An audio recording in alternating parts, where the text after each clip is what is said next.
Oke, Assalamualaikum warahmatullahi wabarakatuh. Selamat datang kembali di channel saya, channel Dafa Putra Alvaro, channel yang membahas khusus tentang edukasi seputar saham ya, edukasi dasar tentang saham.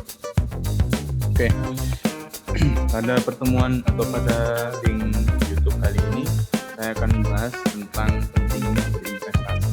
Namun perlu di-note ya, perlu dicatat bahwasanya materi yang sudah saya sampaikan pada link video sebelumnya mungkin saya skip untuk saat ini ya. Mungkin teman-teman bisa melihat kembali di link video yang sebelumnya. Nanti saya akan kasih linknya di pojok kanan atas ya, notifikasi. Kemudian nanti teman-teman bisa klik sebelum melihat video ini. Oke, pada pertemuan kali ini kita akan membahas tentang pentingnya berinvestasi di zaman saat ini.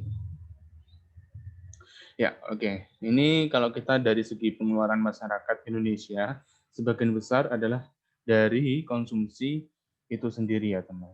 Dari konsumsi, kemudian sisanya ada pembayaran cicilan hutang, kemudian ada yang dibuat tabungan, dan lain-lain. Nah, sedihnya sekali ya, pengeluaran masyarakat Indonesia itu yang diinvestasi ya, khusus untuk tujuan investasi hanya 1%. 1% dari pengeluaran lainnya seperti itu. Jadi daripada tabungan ya, tabungan kan kalau kita nabung pasti setiap bulannya itu ada biaya administrasi yang dimana akan mengurangi nilai dari jumlah tabungan kita seperti itu. Makanya mengapa investasi itu khususnya di saham itu penting sekali. Ngomong-ngomong tentang investasi saham ya, teman-teman, untuk biaya sendiri biasanya hanya ditarik pada saat kita transaksi jual atau beli. Dan biasanya fee transaksi baik jual ataupun beli itu hanya 0, sekian persen dari transaksi kita. Jadi 0, sekian persen. Jadi itu sangat kecil, relatif kecil ya teman-teman. Relatif kecil jika dibandingkan nantinya jumlah tahunan dari biaya administrasi yang ada di perbankan seperti itu.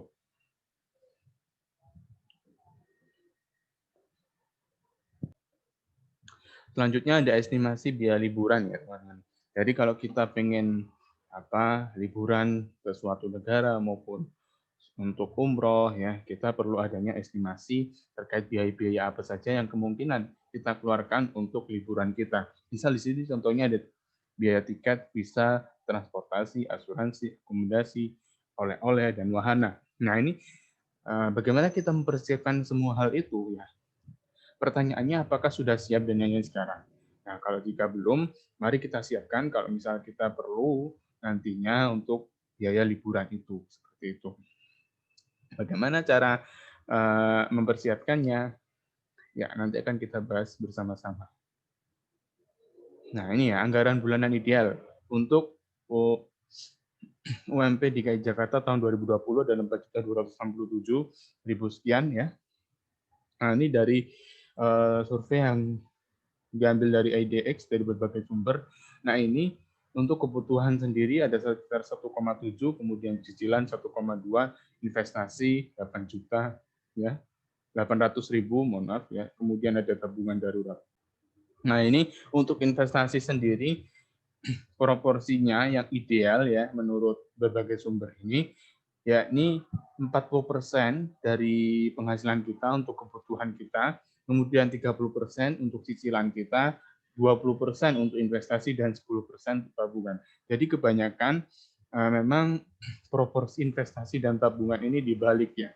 Harusnya memang investasi itu harusnya 20%, kemudian tabungannya 10%, seperti itu. Ini baru menurut survei ini, menurut survei yang diadakan IDX ini bahwa anggaran bulanan itu kita ideal jika investasinya itu proporsi investasi itu lebih besar daripada proporsi dari tabungan. Seperti itu. Jadi di sini investasi kalau kita punya punya dana gaji lah ibaratnya ya, gaji 4,2 4,2 juta, kita sisihkan 800.000 per bulan, maka kita dapat menginvestasikan per tahunnya adalah 10.241.640 ya. Jadi sekitar setiap tahun kita sisihkan sekitar 10 juta ya. Oke, lanjut.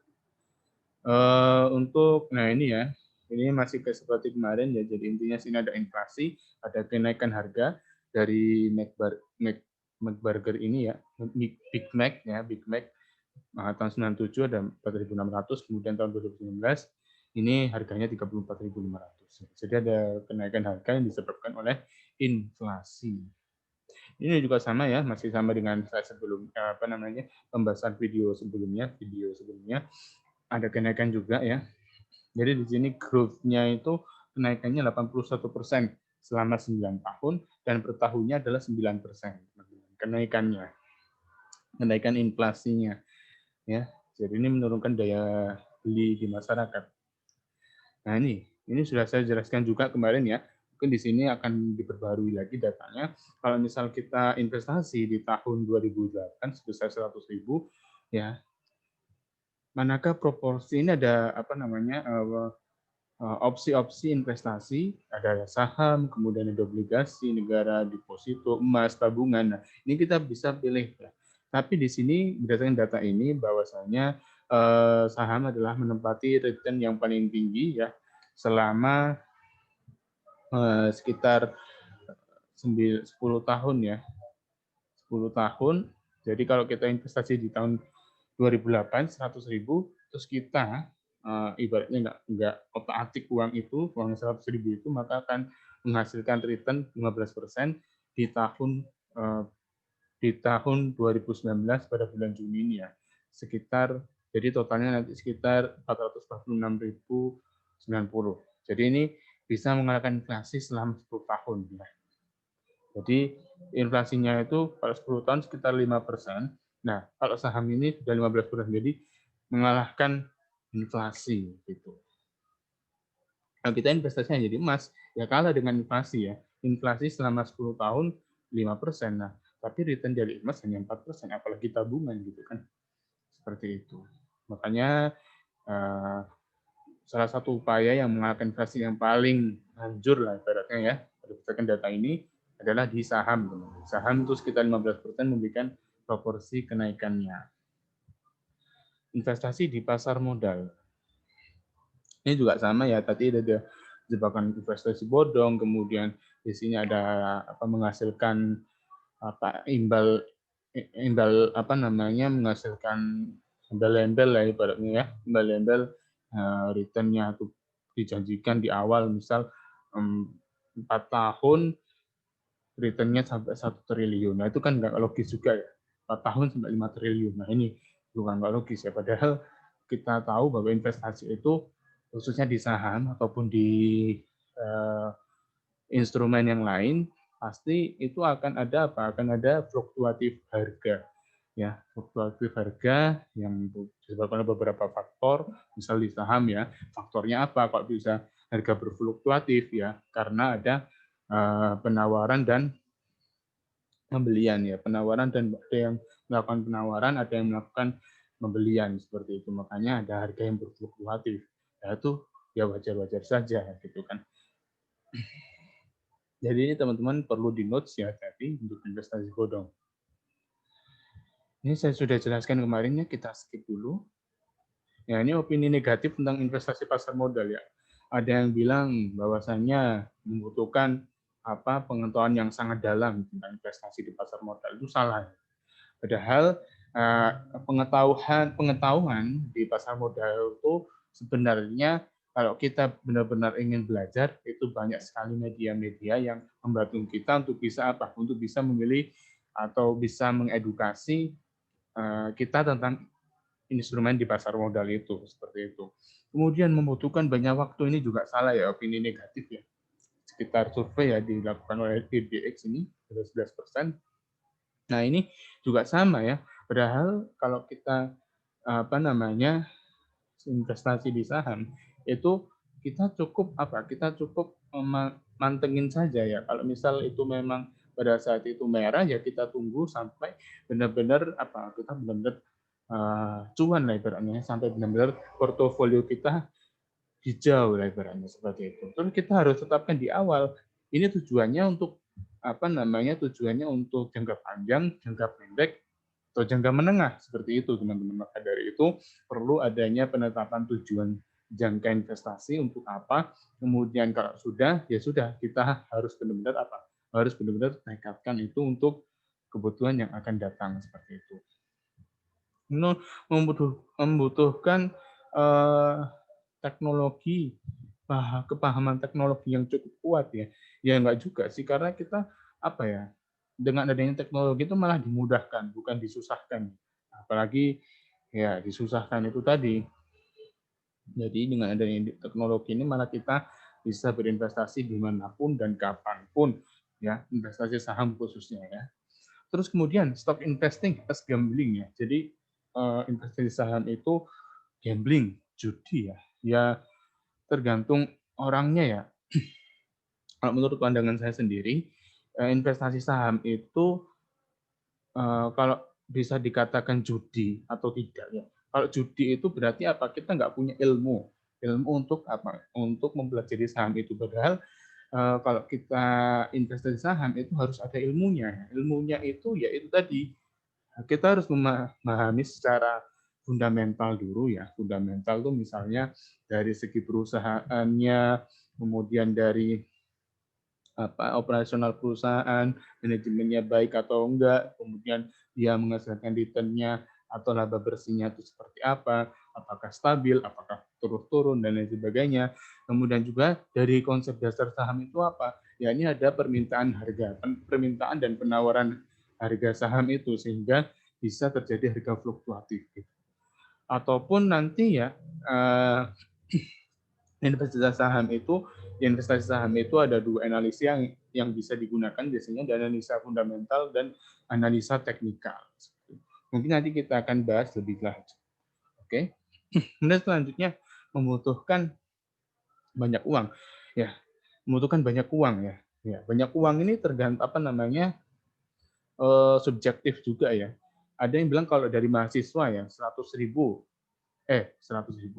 juta misal, 1 juta untuk mahasiswa ya memang banyak ya. Tapi memang untuk mahasiswa biasanya ada yang 100.000, kemudian ada yang di bawah 1 juta itu ada juga ya.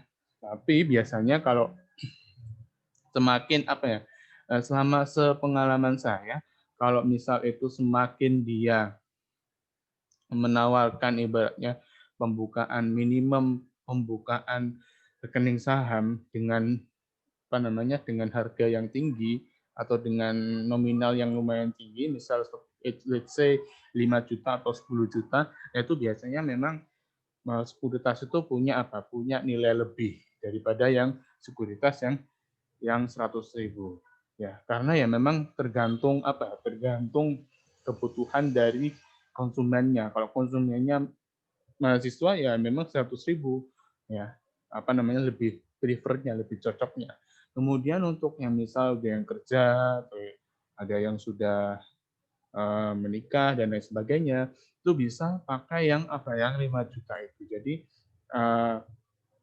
proporsi atau kebutuhan investasi juga beda-beda, tergantung pada orangnya. Terus kemudian juga ini profil risiko dari setiap investor juga beda-beda. Ada yang risk taker, ada yang moderat, ada yang dia nggak berani ambil risiko, ya tergantung masing-masing dari pribadi investor itu sendiri. Gitu. Jadi nanti penting juga ya profil risiko kita. Jadi kita harus tahu profil risiko kita seperti apa. Berani risk taker kah, atau moderat kah, atau yang biasa-biasa, atau yang kita nggak berani ambil risiko. Seperti itu. Oke, selanjutnya kita akan bahas investasi saham. Nah, untuk mekanisme perdagangan sahamnya ini slide terbaru ya. Mungkin slide sebelumnya atau di video sebelumnya bahwasannya di sini ada bilang T+3 ya. Dulu ya. Di di video sebelumnya. Di sini sudah diperbarui ya. Jadi T+2. T+2 itu berarti kalau kita jual sahamnya hari ini, ya misal hari ini hari Selasa, maka dana tersedia di rekening saham kita atau dana yang dapat kita tarik, kita withdrawal ke rekening pribadi kita itu pada hari Kamis. Jadi Selasa, Rabu, Kamis. Jadi Kamis itu baru bisa di withdrawal ke rekening pribadi kita. Begitu. Kenapa kok demikian ya ini ya? Karena ada apa? Karena ada penerusan transaksi yang dari Bursa Efek, ya. Kemudian dari KPI ya, sebagai pencatatan hak dan kewajiban dari masing-masing pihak, kemudian ada penyelesaian hak dan kewajiban dari masing-masing pihak yang akan diteruskan di KSI. KSI baru melakukan penyetoran ibaratnya ke investor seperti itu. Keuntungan memiliki saham pasti ya ada capital gain. Capital gain di sini adalah selisih harga jual dan harga beli. Kemudian ada dividen, pembagian keuntungan perusahaan. Biasanya ini juga per tahun ya. Kalaupun suatu saham kalaupun suatu saham itu bisa dikatakan loyal bagi dividen itu biasanya setahun seloyal-loyalnya ya biasanya itu setahun 2 kali ya. Setahun 2 kali. Kalaupun enggak ya biasanya setahun sekali. Ada yang setahun 2 kali. Seperti itu. Jadi keuntungan memiliki saham seperti itu. Jadi kita harus tahu nih keuntungan apa sih kalau kita punya investasi di saham. Ya salah satunya ya ini ya di capital gain, dividen, kemudian ada RUPS. RUPS itu biasanya di dalamnya itu saya juga pernah ikut RUPS di Seritek di Jakarta pada saat itu. Jadi apa ya, kalau kita RUPS itu atmosfernya itu sangat berasa sekali di situ ya. Bagaimana perusahaan menyampaikan opini-opininya atau menyampaikan pendapatnya atau masukannya bagaimana perusahaan ke depan untuk menjalankan operasinya. Misal adanya pergantian direksi, pergantian komisaris, pergantian kantor akuntan publik, kemudian ada usulan enggak tentang misal ada tahun ini pembagian dividen enggak, itu biasanya juga ditercantumkan di RUPS itu. Gitu. Kalau sekarang malah enak ya, RUPS sudah bisa online. Udah melalui votingnya ya, voting karena kan keuntungan memiliki saham itu kita bisa voting ya. Bisa voting, kita dapat hak untuk bisa menyuarakan suara kita ya, suara kita. Kita setuju nggak dengan agenda-agenda yang dilakukan oleh perusahaan seperti itu. Ya. Oke, nanti akan bisa lebih lanjut ya nanti kalau khusus di pembahasan RUPS. Ini juga sama ya sudah dijelaskan di video sebelumnya, jadi saya skip. Nah ini, untuk slide ini ya, slide presentasi ini. Jadi ini misalkan ya kita, let's say apa nih, Januari sampai Mei ya, berarti 5 bulanan ini. 5 bulanan. Iya, 5 bulanan. Jadi setiap 5 bulan sekali itu kita beli. Kita beli. Ya. Kita beli, kemudian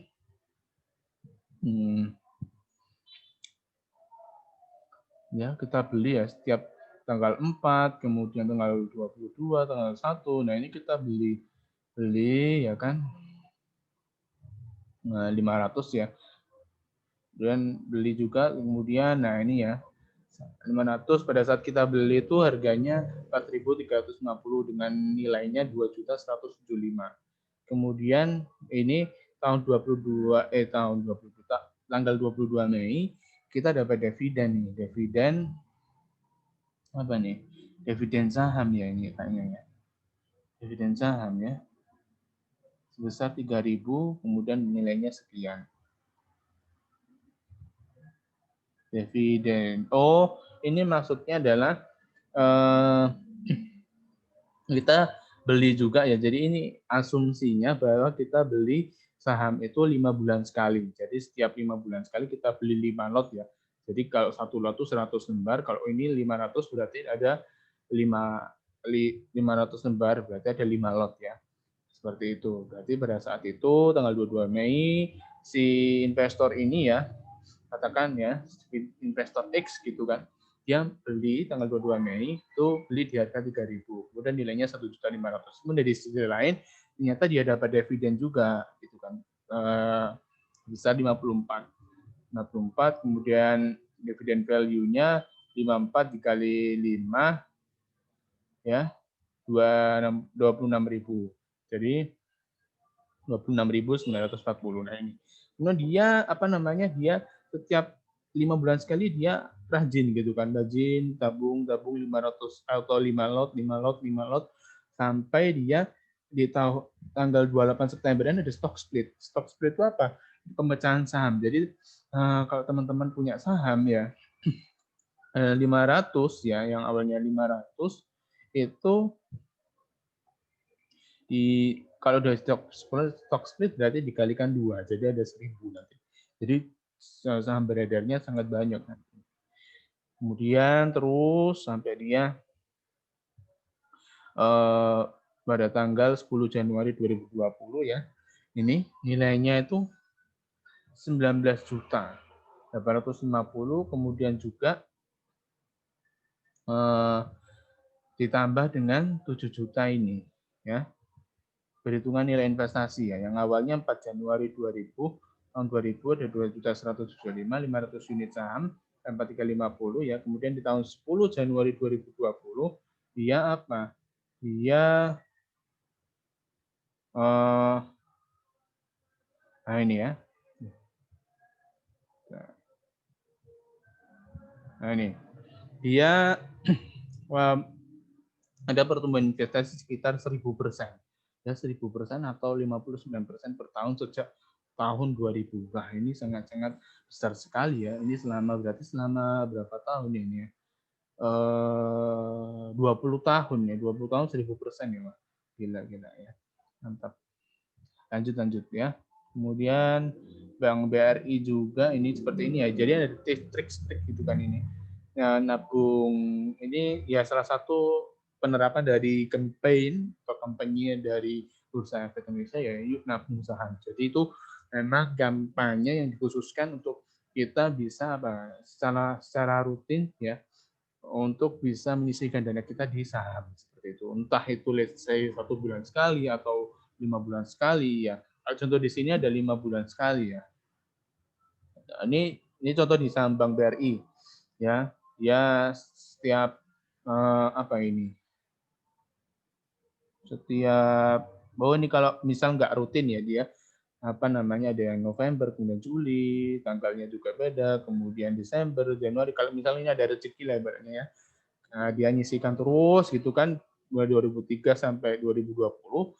Nah, ini ya, pertumbuhan investasinya itu sampai 5.000% atau 300% per tahun sejak tahun 2003. Jadi ini sekitar 17 tahun. Wah, ini ya, apa namanya? Nilai investasinya sangat besar sekali pertumbuhannya daripada yang saham tadi ya, saham apa namanya? Telkom. Iya, saham BRI. Mantap. Selanjutnya. Nah, ini ya. Ini PPT ini diambil tahun 2020 bulan Maret. Jadi sekitar 680 emiten itu sudah ada di bursa efek kita, di bursa efek Indonesia, di pasar modal kita. Nah ini dan akan terus bertambah. Sampai pertanggal ini ya, saya presentasi ini di bulan di bulan November tahun 2020 itu sudah sekitar 700 ya. Sudah sekitar hampir 800 emiten yang sudah listing di bursa efek Indonesia. Nah, ini masih akan terus bertambah. Nah, ini kalau sudah bertambah ya, ini menjadi salah satu opsi kita untuk bisa apa? Untuk bisa investasi di saham. Banyak pilihan produknya ya. Gitu. Dari kita bangun tidur ya, misal Unilever ya. Kemudian kita makan mie ya, yang mahasiswa itu makan mie. Kemudian mungkin ada yang rokok ya, gudang garam. Kemudian ada yang kita pakainya banknya Bank BNI, di saham Bank BNI ya, bukan beli produknya aja ya, tapi kita juga punya sahamnya gitu kan, keren juga. Nah Telkom kita misal ada yang punya apa namanya, let's say kartu berdana Telkomsel ya, itu yang punya Telkom ya teman-teman, seperti itu. Jadi ya kita bangga juga ya kita apa namanya menggunakan produk kita sendiri lah ibaratnya. kita punya pemegang saham, kita jadi pemegang saham yang dimana kita juga sebagai pengguna dari produk itu, seperti itu. Baik, kita akan lanjutkan lagi ya. Selanjutnya keberlangsungan perusahaan ya. Mengapa keberlangsungan perusahaan itu sangat diperlukan ya? Ya, menurut saya sendiri ya, keberlangsungan perusahaan itu diperlukan untuk apa? Untuk bisa bahwasanya perusahaan itu dapat ada ya, masih ada keberadaannya di tengah kondisi apapun ya, di tengah kondisi apapun. Ini ya, misal let's say ya, di Astra International lebih dari 1 juta mobil dan 15 juta motor produksi Astra Internasional yang beredar di Indonesia ya. Ini juga dari misal tahun 2005 ya ini ya. Harganya masih sekitar 975 perak per sahamnya atau sekitar satu lotnya 97.500. Ini sudah hampir di tahun 2018 ya. Tahun 2018 ini sudah 800.000 ya. Ini kenaikannya luar biasa. Di tahun misal tahun 2005 ya ini ya. Kita 13 tahun kenaikannya luar biasa ini. Kemudian lebih dari 100 juta penduduk Indonesia setiap hari menggunakan produk Unilever. Ya benar ya, kita mandi kemudian pakai misal pakai mandi pakai Lifebuoy, kemudian sampunya Lifebuoy, kemudian tentunya sabunnya juga Lifebuoy, kemudian Pepsodent ya pada saat kita sikat gigi, kemudian dari peralatan banyak lah ya produk-produk Unilever yang kita pakai setiap hari. Rinso ya, ini contohnya ibu-ibu sedang cuci pakai produknya Unilever. Nah ini semua orang membutuhkan obat bila sedang sakit ya. Kalbe Farma menjadi salah satu produk yang favorit. Ini juga sama ya. Di tahun 2005 30 September ini harga saham Kalbe 170 perak, sekitar 17.000 per lotnya. Nah, sekarang sudah sekitar 1.500 per tahun 2018 ini ya. Gitu. Kemudian ada produk Indofood ya. Indofood nih ada mie ya, ada tepung bogasari, ada juga ada yang makanan snack-snack itu banyak sekali ya. Kenaikannya juga luar biasa ini. Nah ini ya, contoh ya, kan habis ini liburan Natal ya teman-teman, mungkin dari kita perlu persiapan liburan nih. Bagaimana sih ya? Ini ada ada opsi untuk kita bisa investasi persiapan liburan nih teman-teman.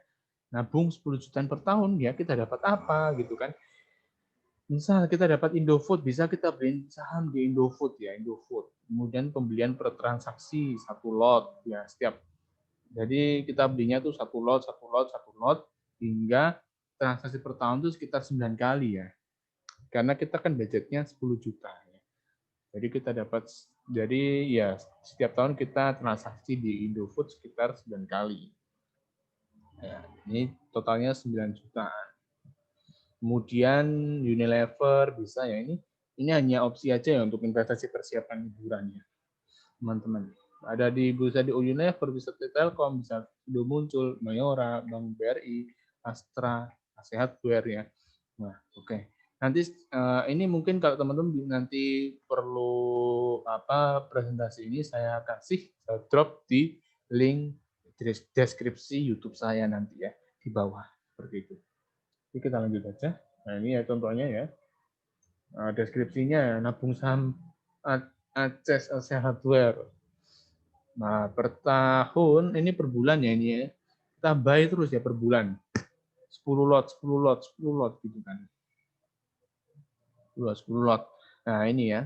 Sampai ini tanggal 28 kita menerima dividen sekitar 16 rupiah. 16 rupiah per sahamnya, atau kita punya berarti nanti dikalikan saldo sahamnya kita punyanya sekitar 4.900 ya. Ini jadi kita terus kita buy gitu kan setiap bulan, kita dapat cash dividen ya alhamdulillah gitu kan. Ya, terus gitu kan. Terus habis itu bagaimanakah proporsi tingkat tingkat kenaikan investasi kita ya ini ya sekitar 54% 5 tahun ya. Nah, investasi kita ya ini seperti itu. Sekitar kenaikannya itu 54% dalam 5 tahun atau 10% per tahun ya. Sido juga sama ya ini. Kenaikannya lumayan besar juga ya ini ya. 119% per 5 tahun atau 23% per tahun. Nah ini ya, pencapaian pasar modal Indonesia. Ya ini kalau dari grafik kita lihat ya, ini sudah naiknya, sudah uptrend ya, jadi juga punya insight yang sangat luar biasa. Masih 4.194 ya per tahun 2018, sekarang sudah sekitar 5.000 seperti itu. Bandingan kepemilikan ini data lama ya, saya rasa nggak usah dibahas. Kemudian ini juga data lama, ya. Yuk mulai berinvestasi ya. Ini ya, campaign-nya. Sisihkan, jangan sisakan ya. Disisihkan ya, bukan jangan sisakan. Jangan sisakan berarti ya kalau sudah kebutuhan kita sudah terpenuhi, bla bla bla, kok ada sisa. Nah, itu ya. Itu jangan seperti itu. Kita sisihkan di awal memang. Ya, sisihkan di awal sebagaimana yang proporsi anggaran bulanan ideal yang kita telah bahas tadi. Berdasarkan survei DX-nya 20% dari gaji kita. Sesuaikan dengan tujuan kita. Tujuannya kita tetapkan di awal. Jangka menengah, jangka panjang, atau jangka pendek. Itu juga sudah jelas juga. Kemudian mulai dari diri sendiri ya. Mulai dari diri sendiri kita sendiri. Baru kalau kita sudah merasakan keuntungan dari saham, ya kita baru bisa ajak dari keluarga kita, misal dari lingkungan keluarga, kemudian dari lingkungan teman-teman, lingkungan karyawan pabrik, ya, dan lain sebagainya. Kemudian kapan mulai yang tepat ya? Kapan mulai yang tepat untuk kita bisa berinvestasi? Mulai dari sekarang.